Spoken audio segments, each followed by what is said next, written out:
Morning, everybody. It's another episode of Intellectually Honest, unedited, uncut. We're going to get right into it. Before we get started, y'all go ahead and hit that like button, that subscribe button, and that notification bell. That way y'all be notified every time I drop new content. And yeah, let's keep it going. Let's keep this page growing. If y'all really messing with the content, y'all really like what I do. But yeah, we're going to go ahead and get right into it. So, the Chicago Bulls versus New York Knicks. You know I saw the game last night, and you know I got some takeaways from it. Last night, man, Chicago Bulls versus New York Knicks. The rivalry continues. The saga continues. A lot of people considered this to be the first real test of the Chicago Bulls. As you know, they came into the game undefeated. And a lot of people considered this to be their first true, proper test to assess where they really are. And I'll say this. I'm just going to start by saying this. They didn't win the game, but they didn't fail the test. If this is their first real test, they lost the game. They didn't pass the test per se because they didn't win, but they didn't fail. I saw some things last night that I didn't like. I saw some things last night that I did like. So without further ado, we're going to go ahead and open up. We're going to get right into it. So let's open up this box score. Vucevic had a really good game. I did not see that coming. I ain't going to hold you. I did not see that coming. I thought Mitchell Robinson was going to kind of have Vucevic on lock. So I did not see that coming. 22 points, 8 rebounds, 6 assists, 1 steal, 61%, 61.5% from the field, 60% from three, 75 from the free throw. Vooch did not disappoint. He looked like an all-star center. He looked like an all-star center, man. It's nothing I can really say about Vooch. In 0 turnovers, 6 assists and 0 turnovers. Shout out to that. Like I said, these guys, it wasn't a bad game for the Bulls. You know what I mean? Zach LaVine, 25 points, 6 rebounds, 3 assists. Now, the thing I did not, 41% from the field, 33 from three. But he was 100% from the free throw, so that's still good. One thing I did not like about Zach LaVine and really and DeMar DeRozan too, because we're gonna mention him. Is I didn't like that they kind of started to force bad shots toward the end. I didn't like that they it seems like they went away from like the whole reason why all of them kind of got together, like the whole reason why they brought Lonzo in and they brought all of them together was to take the pressure off of Zach so he wouldn't have to settle for those tough shots. But in that third quarter, it seems like and then really for the fourth quarter, really for the rest of the game, seems like that's exactly what they were doing. And I didn't like that at all. I thought that was kind of, I thought it was more so, like, it was less indicative of it not working, like his team not being able to fit. And it was more indicative of, it was more of like a moment of clarity, I guess, so to speak, that this team they still have a lot to learn. They still have a lot of gelling to do. They still have a lot of chemistry to work on. They still have a lot of those like little minor things like that to kind of get on the same page and really trust each other. Because it's easy to trust each other when you're winning, but when the pressure's on, butts get tight, and hearts start pumping, the ball gets heavy, as Giannis says. You see it. They don't really trust each other that much. I saw a lot of times Lonzo was open for three. They looked him off.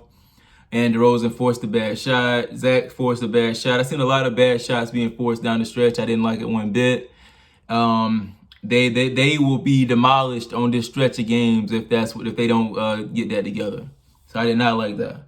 So all right, game from Zach. Not really efficient like that. 3 turnovers and to 3. It kind of cancels out the 3 assists. Lonzo Ball did not have a good game in any sense of the word, unless you count crashing the board. Yeah, this not a good game from our guy Lonzo Ball. Let's look.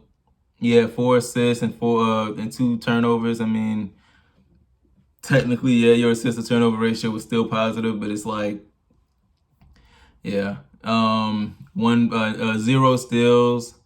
I thought he should have got, because it was one play. It was one play where he knocked the ball away from Julius, and they fouled him before he could get going. I thought that should have still counted as a steal. So I don't know. The box score, whatever. But didn't register. 1 block. He shot 50% from free throw. Only went there twice. He really needs to get that together. In my opinion. So, yeah. Now he really needs to start getting to the free throw line a little more, get some easy buckets. Yeah, just not I don't know what to say. Just not a good game from Zoe. Like I said, it seems like down the stretch, the teams. I think it was a combination of things. I think it was Zoe not really going after the ball like that, but I think it was also a combination of just DeRozan and Levine kind of wanting to play ISO ball and stuff like that. And another thing that I noticed. Is the Bulls don't really have any knockdown shooters outside of Ball and Levine.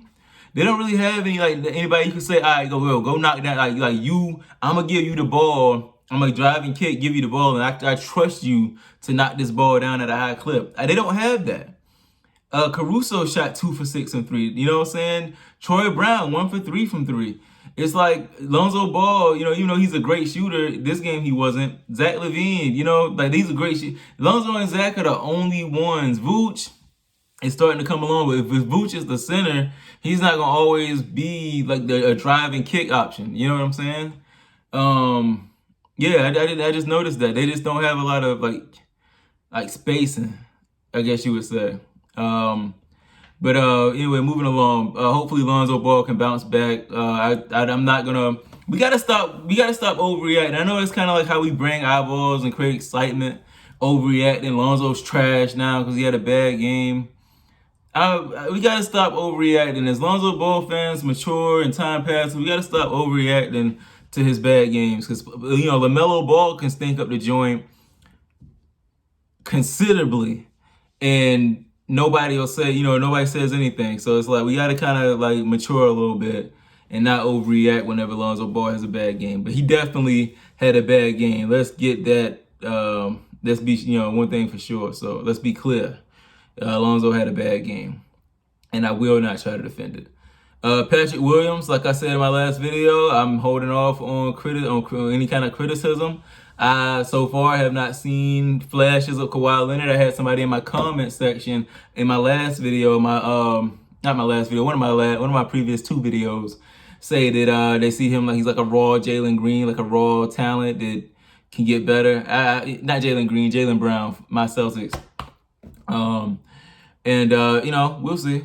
But yeah, so far I have not seen it.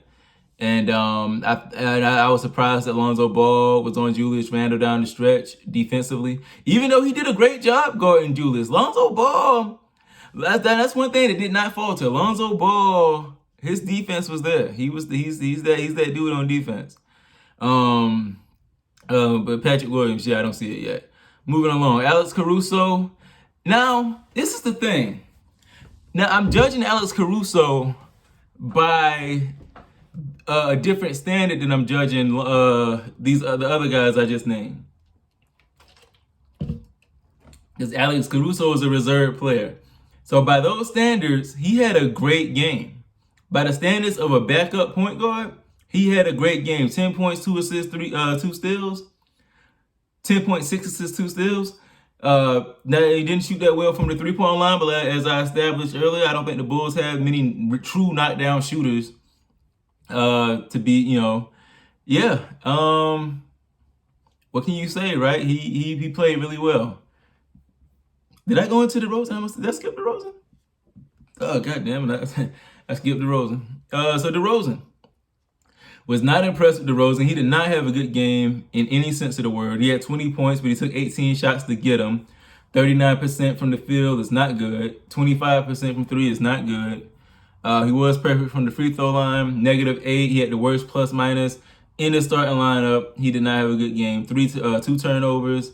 Yeah, he just, and then the fact that he forced up the worst shot possible. I never understood that in the games. The guys just him, Ingram, like guys like that, they just force up the Tatum. They just force up the worst shot possible. At the end of the games like that. So, DeRozan didn't have a good game. Like I said, it was just not a good game overall by the Bulls. And a lot of that you can attribute to the Knicks defense, the pressure. Like I said, that's what Tibbs preaches. But, It was just a shaky game from start to finish. The bench, I'm looking at the bench. The bench didn't give us a whole lot. Troy Brown 5, Javonte Green 5, 0 from DeSumo. Yeah, it's just not a lot, man. So I'll say, like I said, they passed they didn't fail the test because the game was epic. For all their deficiencies and all of their mishaps, they were right there in it until the end. Jesus Christ, from beginning to end, they were right there in it. And you gotta give them that. You gotta give them that. They fought. And they had a chance to win at the end. And, it's just one loss. But like I said, the schedule coming up, man, that was one you would have liked to see them pull out. So let's just do a quick overview of the Knicks box score. This is the thing about Julius Randle. And this is why I said Julius Randle is better than Zach LaVine. Julius Randle did not have a great scoring night. But unlike Zach LaVine, Julius Randle did not force any shots. I didn't see Julius Randle forcing anything out there. The shots that he missed were easy shots. They just didn't go in. He wasn't on. So he did some other things. He had 16 rebounds because he can do that. He had 9 assists because he can do that because he's, to a lesser degree, he's LeBron. He's a LeBron James-esque type player. That he's that point forward kind of guy. And I've always seen that as his potential in this league. Like I said, he did not have a great shooting night in any stretch of the imagination. But like I said, he definitely impacted the team in a positive way. 9 assists, 4 turnovers. Definitely, you like that. Plus, the turnovers is a little high, but the assists are higher, double that. So, 70% from free throws. Julius. RJ Barrett had a really good game, really efficient scoring, 53% from the field, 15 shots to get 20 points. It's not bad at all. Yeah. Kemba Walker was cooking tonight. I was so mad watching Kemba. I was like, man, you ain't never shot like that for the Celtics. But that's, I digress. Kemba Walker had a great game. Mitchell Robinson was Mitchell Robinson. It was just a hype night, man. D-Rose didn't even go super crazy. Like, it's not like the Knicks was out there just getting everything they wanted. It's just that the Bulls stopped trusting each other down the stretch. And it was kind of like disheartening to see. I was like, man, like this is the whole point of y'all bringing in these new pieces, and y'all going away from it. All in all, I was impressed with what I saw. It was an exciting game. Tough night scoring overall for both teams, but the Bulls hung in there to the end defensively. And you would have liked to win that one, but they got to learn. It's a learning process, and I definitely think they'll get better. They'll mesh better. They'll start to trust Lonzo more. And it'll be a better product going forwards. But last night was the game as a whole did not disappoint whatsoever. It was an exciting, epic game, fit for that matchup. You know what I'm saying? That legendary storied rivalry. So I'm gonna leave it there for now. Let me know in the comments how y'all feel, who y'all feel is to blame for the loss. If y'all, I know a lot of y'all might blame Zoe, and you would be fine to blame Zoe. He had a trash game, but I think it's just the lack of trust that I blame on everybody's part. So like, comment, subscribe, hit the notification bell. This is another episode of Intellectually Honest in the books, and I'm signing out. All right.